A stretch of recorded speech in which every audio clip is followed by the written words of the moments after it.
कि मेरी बहन की दासी आई थी, लेकिन मैं उससे नहीं बोली, इससे वह बहुत दुखी हुई होगी।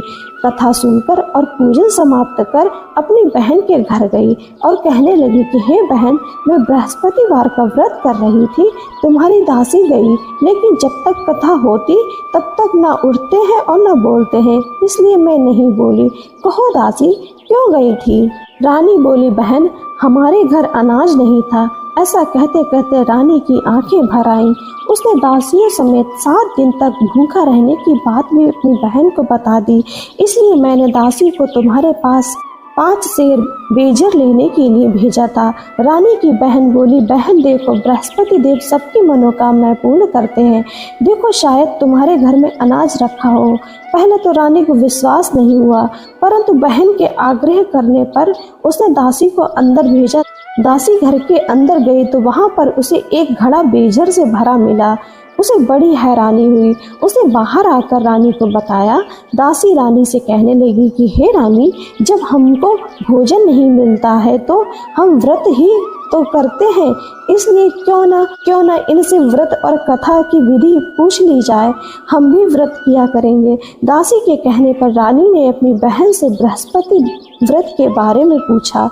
उसकी बहन ने बताया, बृहस्पतिवार के व्रत में चने की दाल, गुड़ और मुनक्का से विष्णु भगवान को केले के वृक्ष की जड़ में पूजन करें तथा दीपक जलाएं और कथा सुने।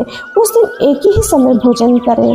भोजन में पीले खाद्य पदार्थ का सेवन करें, इससे गुरु भगवान अवश्य प्रसन्न होते हैं। अन्न पुत्र और धन वरदान देते हैं, साथ ही सभी मनोकामनाएं पूर्ण करते हैं। व्रत और पूजन की विधि बताकर रानी की बहन अपने घर लौट आई।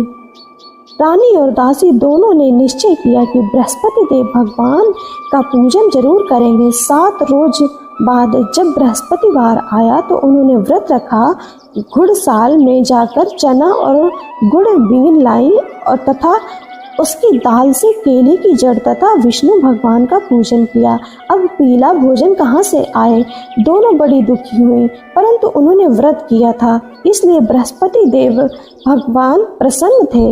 एक साधारण व्यक्ति के रूप में वे 2 थालों में पीला भोजन लेकर आए और दासी को देकर बोले, हे दासी, ये भोजन तुम्हारे और तुम्हारी रानी के लिए है, इसे तुम दोनों ग्रहण करना।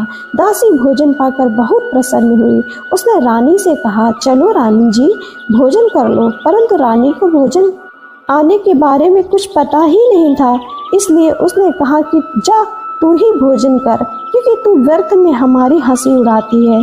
तब दासी ने कहा,